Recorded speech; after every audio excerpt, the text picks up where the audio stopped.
Love infinite में आप सभी का बहुत बहुत स्वागत है। तो कैसे हैं आप सब? बहुत अच्छे होंगे, यही मैं आशा करती हूँ, यही मैं ब्लेसिंग्स भेजती हूँ आप सभी को। Take that blessings. Okay, now आगे आज हम बात करते हैं कि करंट फीलिंग क्या है आपकी, आपके पर्सन की। ठीक है, ज़्यादा ड्वेल नहीं रहना है, ज़्यादा उसमें नहीं रहना है, चिंता नहीं करना है कि क्या सोच रहे हैं। आप अपने काम करते जाइए, वो भी करते जाइए, लेकिन अगर फिर से विचार आया है कि करंट फीलिंग क्या होगी, वो क्या सोच रहे होंगे इस टाइम, तो फिर देख लेते हैं क्या सोच रहे होंगे। मुझे पता है कि आप इनर वर्क भी कर रही हैं बहुत अच्छे से, वो भी आप करते रहिए, लेकिन थोड़ा सा मन कर रहा है जानने का, सोचने का, क्योंकि 24/7 अगर आपके दिमाग में सामने वाले चल रहे हैं, आपके लवर चल रहे हैं, तो आपको ये लगता ही है कि थोड़ा सा आप देख लें। ओह, इतनी बुरी हालत, ये आपके पर्सन की हालत है। ठीक है, तो आपके पर्सन जो है कुछ समझ नहीं पा रहे हैं, दिखाई नहीं दे रहा, समझ नहीं आ रहा कि क्या करूं क्या ना करूं, कौन सा स्टेप उठाऊं, कैसे करूं। डरते बहुत हैं, 8 ऑफ स्वॉर्ड्स, बहुत डरते हैं, कुछ बोलने से ही डरते हैं। विर्गो होंगे, हो सकता है, बोलने से ही डरते हैं, बहुत उनको घबराहट होती है, मैं बोलूं तो बोलूं कैसे, कुछ भी कैसे बोलूं, बहुत तकलीफ होती है उनको। कुछ बोल दिया, नाराज तो नहीं हो जाएंगे, कुछ ये तो नहीं हो जाएगा, वो तो नहीं हो जाएगा, इस तरह का। ओह, द डेविल कार्ड आ रहा है यहाँ। ये शो कर रहा है कि वो ना काफ़ी डरे हुए हैं, बहुत सारे अंधविश्वास भी उन्होंने अपने मन में पाल रखे हैं, बहुत ही तरह के डाउट्स उन्होंने पाल रखे हैं, या फिर कर्जे उन्होंने इतने ले रखे हैं कि उनको कोई रास्ता नहीं दिखाई देता कि आपकी तरफ आऊँ तो आऊँ कैसे, आपके पास आऊँगा या आऊँगी तो आप फिर कमिटमेंट मांगेंगे। क्योंकि यहाँ दोनों की बात हो रही है, मेल फीमेल बॉडी कोई भी हो सकती है, लेडीज़ भी ऐसे करती हैं, तो डर जाती हैं, नहीं समझ पाती हैं कि क्या कर रहे हैं। कई बार आप डिवाइन मैस्कुलिन की एनर्जी में होते हैं, तो अगर इस तरह से है तो लेडीज़ भी इसी तरह से करती हैं कि नहीं नहीं मुझे नहीं पता क्या है, क्या डीएम है, क्या डीएफ है, मैं नहीं मानती।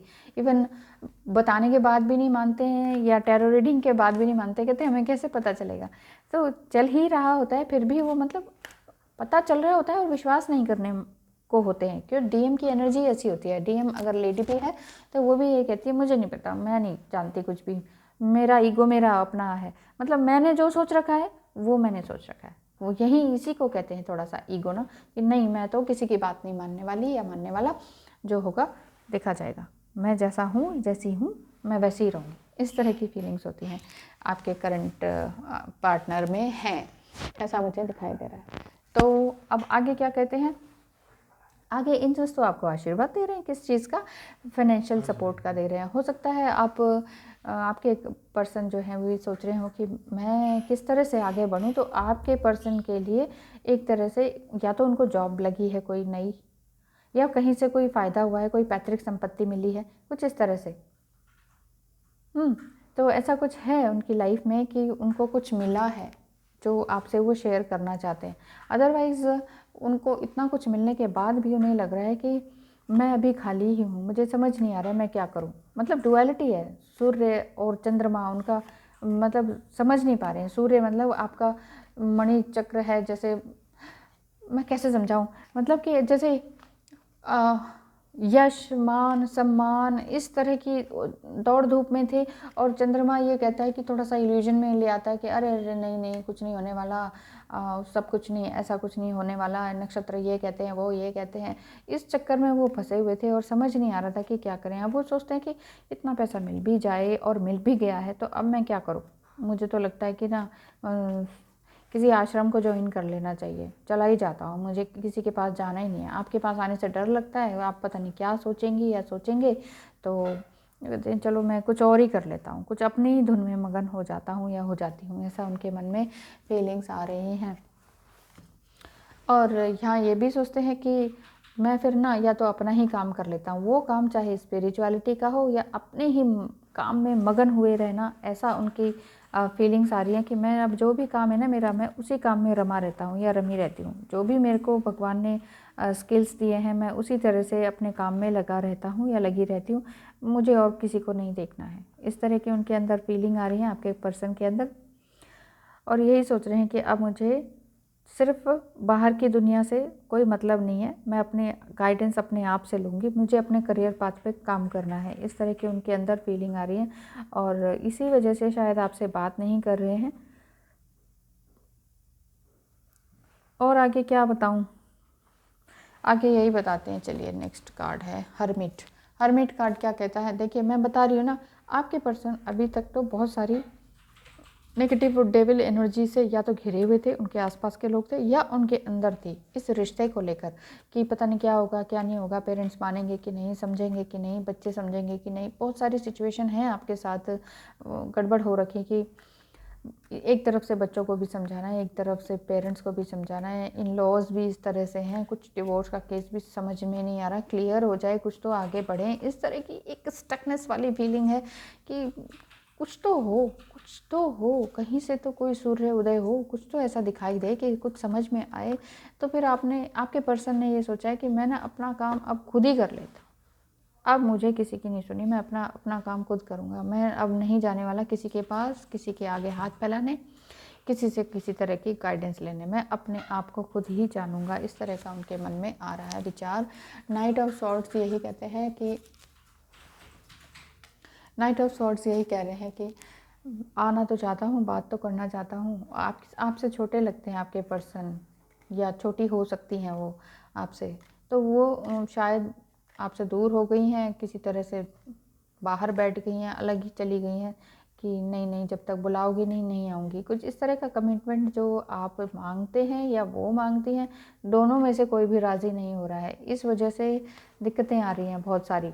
अब बात करें, ओह ये भी इसी तरह का है, देखिए ऑलमोस्ट एक जैसा ही है। हर्मिट में तो ये बात हो जाती है कि चलो अपनी सोल को देखने लगे हैं, लेकिन यहाँ पर उनको ये भी लग रहा है कि सब कुछ होते हुए भी मैं खाली हूँ। आपके पर्सन को, वो लेडी भी हो सकती हैं, जेंट्स भी हो सकते हैं, मैं बार बार बोलती हूँ क्योंकि ये एनर्जीज़ की बात है, ये बॉडी की बात नहीं है। एनर्जीज इस तरह से काम कर रही हैं कि उसे बार बार लगता है आपके पर्सन को कि ना कि मैं खाली हूँ। जो जो चीज़ छूट गई, बर्बाद हो गई, आपको जो वो चाहते थे, मतलब वो उनके हाथ में नहीं लगा ना, तो उसके लिए वो परेशान ज़्यादा है कि ये मुझे नहीं मिला, ये मुझे नहीं मिला, ये मुझे नहीं मिला, इस चीज़ से परेशान है। जबकि जो है उसको देख ही नहीं रहे हैं। जो उनके सामने है, जो उनके सामने अपॉर्चुनिटी है, चाहे वो काम की है, लव साइड की है, आप उन्हें पूरा सपोर्ट कर रहे हैं, उसके बावजूद आप बिल्कुल एग्री हैं कि ठीक है वापस आओगे, मैं बिल्कुल स्वीकार करूँगा या करूँगी। लेकिन वो उनको ये लग ही नहीं रहा है कि वो सोच ही नहीं रहे, लगना क्या है, वो सोच ही नहीं पा रहे हैं कि आप स्वीकार करेंगे कि नहीं। उनको ये लग रहा है अब मुझे ना बस बहुत हो गया, बहुत साल हो गए, अब मैं कुछ और ही करता हूँ या करती हूँ। इस तरह की बातें उनके मन में आ रही हैं। पेज ऑफ पेंटिकल्स यही कहते हैं कि वही फिर से बात है कि अपने ही पैसे को देख रहे हैं, आपसे छोटे हैं, थोड़ा सा चाइल्डिश बिहेवियर कर देते हैं। कभी आपको लगता है कि क्या यार मैंने इनसे प्यार किया कई बार ये लगता है क्या इसको कैसे मैंने पसंद कर लिया, तो मेरी आँखों को क्या हो गया था। कई बार होता ऐसा ही है, जब प्यार हो जाता है तब तो ठंडी ठंडी हवाएं चलने लगती हैं, सब कुछ अच्छा लगने लगता है, हवाओं में खुशबू बहने लगती है, वाह वाह वाह वाह, दुनिया में सबसे अच्छा वही। और पता नहीं क्या हो जाता है कुछ ऐसा लाइफ में कि फिर ये वही सबसे बड़ा दुश्मन लगने लगता है। और फिर आप ये सोचने लगते हैं कि मैंने इसको कैसे पसंद कर लिया यार। और फिर अगर पसंद भी कर लिया, अब ठीक है मुझे गुस्सा भी आ रहा है, मैं परेशान भी हूँ, लेकिन अब मैं ज़्यादा सोचता भी नहीं हूँ, सोचती भी नहीं हूँ, मैं अपने काम पर हूँ। मुझे अपना काम करना है, मुझे अपना पढ़ना है, अपनी तरक्की करनी है, अपने पैसे कमाने हैं। क्योंकि आपको ये लग रहा है कि ठीक है पैसा ही मेन होता है, कोई पैसे के लिए आता है तो कोई पैसा नहीं मिलता तो चला जाता है। ये इस तरह की बातें अब मैं सीख गया हूँ या सीख गई हूँ। ठीक है मुझे ऐसा बनना नहीं है, लेकिन मुझे इनके ऐसे लोगों के साथ रहना नहीं है। आपने अपने लवर को भी इस तरह से लोग ही समझ लिया कि ठीक है यार ऐसे ही होते हैं सारे, अब मैं कुछ नहीं कर सकती या कर सकता, मुझे इसी तरह से रहने दो, और ना तो तुम मुझे तंग करो ना मैं तुम्हें तंग करूँ। तो इस तरह की उनकी फीलिंग्स आ रही हैं। अब मैं अगर यहाँ पर एंजेलिक ब्लेसिंग्स वाली कार्ड्स आपको निकाल के दूँ कि क्योंकि आपकी तो फीलिंग मुझे पता ही चल गई है ना, यहाँ मैं समझ रही हूँ कि आपने सोच लिया कि ठीक है बस अब मैं मूव ऑन करती हूँ। लेकिन मूव ऑन होना इतना आसान नहीं है।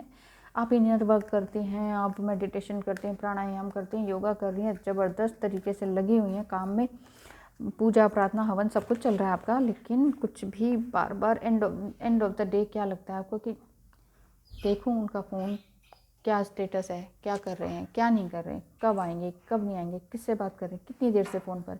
एक बार तो ध्यान सोने से पहले चला ही जाता है। तो ये एक तो आपकी भलमनसाहत ये है कि चलो अगर वो कहीं गलत जगह ना फंस जाएं, गलत काम ना करने लग जाएं, किसी और के साथ ना जाएं, तो ये भी फीलिंग हो जाती है, क्योंकि थोड़ा सा ऑब्सेशन तो होता ही है कि वो मेरे तो मेरे ही रहें, ये थोड़ा सा हो ही जाता है। तो यहाँ पर आपके लिए कार्ड निकल कर आ रहा है कि आपको करना क्या चाहिए। Beautiful card, a blessing on your creativity. ओह, बहुत ज़्यादा पास लिया है मैं। क्रिएटिविटी, अब क्रिएटिविटी के लिए यहाँ पे देख रहे हैं ना, एक लेडी है, काफ़ी एजेड दिख रही है, एजेड तो नहीं है, ठीक है, लेकिन 19 नंबर कार्ड यही कहता है कि इट्स अ न्यू बिगिनिंग। मतलब अब तक जो आपने अपने लिए तो सोचा ही नहीं था, जिसे कहते हैं ना सेल्फ लव, प्यार किससे पाना है, इससे पाना है, उससे पाना है, इससे पाना है, उससे पाना है, करते करते करते करते करते करते आज आप यहाँ तक पहुँच गए कि आप अकेला फील कर रहे हैं कि यार ये क्या हुआ, सबने मुझे छोड़ दिया, मैं तो ऐसा कोई बुरा नहीं हूँ या बुरी नहीं हूँ, इतनी तो मैं बुरी नहीं कि सबने मुझे छोड़ दिया। ये हो तो हो रहा है तो क्या हो रहा है, इस तरह की आपकी फीलिंग आते आते आपने ये समझ लिया कि बस जो होता है अच्छे के लिए होता है, ये आप पूरी तरह से समझ चुके हैं। और आपको लग रहा है अब मुझे अपनी क्रिएटिविटी पे ध्यान देना है। अब क्रिएटिविटी, अच्छा बॉयज़ के लिए भी मैं बोलती हूँ क्रिएटिविटी कि भई आपने 12-15 घंटे जिस काम में लग गए, या 24 घंटे जिस काम में आपको भूख प्यास नींद सब हट जाए, तो वो वाला काम कीजिए। इसका मतलब ये नहीं है कि आप कंप्यूटर गेम खेलने बैठ जाएँ जिसमें कि मम्मी मार मार के आपको उठाए तब भी आप ना उठें, तो ऐसा ना करें। थोड़ा मम्मी पापा का भी ध्यान रखें। अब बॉयज़ आप इतना भी ज़िद्दी ना बने, इतना भी देखिए, गेम खेलने का मतलब है ठीक है, अच्छी बात है, थोड़ा बहुत एंटरटेनमेंट ठीक है, लेकिन ऐसा काम करना, कोई ऐसा काम जिसमें आत्मिक खुशी मिलती हो, आप कहेंगे गेम खेलने में ही मिलती है जी तो ऐसा नहीं होता है। आपको अपनी बॉडी को भी तो संभालना है। कब तक चेयर पर बैठे रहेंगे? क्या 12-15-20 घंटे चेयर पर चिपके चिपके चिपके बॉडी ख़राब नहीं होगी, आपका इंटरनल ख़राब नहीं होगा। हमारा जो फिज़िकल बॉडी है ना, वो हमारी चलने के लिए बनी है। इसीलिए जो आज से 100 साल पहले जो लोग हुआ करते थे, वो खुद आटा नहीं पीसते थे, गेहूँ पीसते थे खुद पीसते थे और खुद ही खाते थे, ठीक है। अब सब कुछ पिसा पिसाया है, सब कुछ बिल्कुल माहीन पिसा हुआ है। अब क्या खाते हैं और क्या नहीं खाते हमें कुछ पता ही नहीं चलता। पैकेट से खोलो और खा लो, और इजी बहुत लगता है, लेकिन वो बनता क्या है, पेट में बम बन जाता है। फिर हम भागते हैं डॉक्टर्स के पास, और करते करते वो बम और भी ज़्यादा बढ़ता जाता है, फिर ये बीमारियां बन जाती हैं। ये हमें सब कुछ पता है। देखिए, आपको सब कुछ पता है, हर इंसान को सब कुछ पता है। गूगल है ना आजकल, गूगल से सब कुछ सबको, हर छोटे बच्चे को भी सब कुछ पता है। बात यह है कि पता तो है, अब करेगा कौन। अब ब्लेसिंग ऑन योर क्रिएटिविटी का मतलब ही यही है कि करना तो आपको ही पड़ेगा। अब जैसे ये यहाँ पर बांसुरी बजा रही है, यानी कि अब आप कहेंगे बांसुरी से वो तो नहीं भरता, पेट तो नहीं भरता, ऐसे कहते थे पेरेंट्स पहले टाइम के। तो पेंटिंग करना नहीं, इससे पेट नहीं भरता। अरे तुमने पेट ही भरना है, मैं तो ये वर्ड्स ही बहुत अजीब लगते थे, पेट भरना है, मकान बनाना है। खैर छोड़ो, कुछ नया करना चाहिए। अब ये कार्ड आपको ये कह रहा है कि, और ये इस तरह की ब्लेसिंग दे रहा है कि आपको अपनी नई नई आशाओं को बल देना चाहिए, शक्ति देनी चाहिए। आपका जो गिफ्टेड है, टैलेंट है ना, उस जो भगवान ने दे रखा है पहले से ही, क्योंकि हम जो ऊपर से इनकारनेटेड होकर आते हैं ना, तो पिछले जन्म में भी हमारी कुछ इच्छा थी। कहते नहीं है, डिज़ायर कभी ख़त्म नहीं होती। चाहे आप साधु ही बनना चाहते थे, अब अगले जन्म में आप और बड़ा साधु बनना चाहते थे, लेकिन उस जन्म में नहीं बन पाए, अब अगले जन्म में बनने की होड़ रहेगी। कि तभी आप बचपन से किसी किसी को देखते हैं कि अरे ये तो बहुत ही स्पिरिचुअल बातें करता है ये बच्चा या बच्ची, कभी शादी करने की नहीं सोचता है, लेकिन उसे सारा ज्ञान है शादी के बाद क्या होता है, घर में क्या झगड़े चलते हैं, सास बहू का क्या होता है, छोटे छोटे बच्चे जो प्रवचन कर रहे होते हैं वो क्या होता है। उसका रीज़न यही है कि पिछले जन्म में वो इसी काम में थे, जो उनकी डिज़ायर पूरी नहीं हो पाई, तो वो आगे इस तरह से आई है। अब आप देख लीजिए कि आपकी क्या डिज़ायर है जो पूरी नहीं हो पाई, वो इस जन्म में भी उसी तरह से ज़ोर मारती है कि करो करो, कुछ करना है, कुछ करना है। मान लीजिए ये बांसुरी ही बजाना है आपका, गिटार बजाना है, कोई इंस्ट्रूमेंटल म्यूज़िक है आपका, सिंगिंग है, किसी भी तरह का करना है, लेकिन हम अब ऑब्स्टिकल अपने लिए यही लगा देते हैं। लेकिन पैसा नहीं है, लेकिन पेरेंट्स नहीं मानते, लेकिन हस्बैंड नहीं मानते, लेकिन बच्चे हैं, जिम्मेदारियाँ हैं, घर में शोर है, कैसे करें ये तो हमें आता नहीं। एक स्टेप उठाने की देर होती है, बस भगवान यही कह रहा है, यही ब्लेसिंग्स आपको मिल रही है कि एक स्टेप उठाइए, दूसरा स्टेप मैं दे दूँगा, मैं तुम्हारा हाथ पकड़ के खींच लूँगा। ईश्वर यही कहता है, एंजल्स आपके लिए यही कहते हैं। आपके लिए ये क्रिएटिविटी सामने आ रही है कि डेडिकेशन और अटेंशन को लेकर बहुत ही ज़्यादा सतर्क हो जाएं, एक्टिव हो जाएं। आप जितना ज़्यादा डेडिकेशन और अटेंशन दिखाएंगे उतना ही ज़्यादा आपकी दुनिया सुंदर होती जाएगी और लोग यही कहेंगे कि कमाल कर दिया यार इसने, तो ये क्या कर दिया, ऐसा तो हमने सोचा ही नहीं था। मतलब जो लोग आपको ताने देते हैं उनको उनके मुंह बंद करने का एक ही तरीका है, चुपचाप चुपचाप सक्सेस करते जाइए, हल्ला ना मचाइए, मुझे ये आता है, मुझे वो आता है, ये करने की ज़रूरत नहीं है, आता सब कुछ है, पता सब कुछ है। चुपचाप आराम से डेडिकेटेडली अपना काम करते जाएं और करते जाएं। देखिए आपका लवर भी वापस आता है, आपकी क्रिएटिविटी आती है, साथ में पैसा भी आता है, ब्लेसिंग्स आती हैं, खुशियाँ मिलती हैं, बहुत सारी खुशियाँ मिलती हैं। यकीन मानिए, अपनी क्रिएटिविटी को क्रिएट करते जाइए और भगवान करे कि आपका जो ये नेचुरल गिफ्ट है, जो गॉड गिफ्टेड आपके अंदर टैलेंट है, वो दुनिया देखे, बहुत अच्छे से देखे। और आजकल तो बहुत सारा प्लेटफॉर्म है, किसी भी तरह से आप अपनी क्रिएटिविटी को दर्शा सकते हैं, दिखा सकते हैं। चाहे आपके फैमिली मेम्बर्स, रिलेटिव्स कोई भी आपका साथ नहीं देते हैं, लेकिन ये है ना social media. Thank you so much for watching. Bye bye.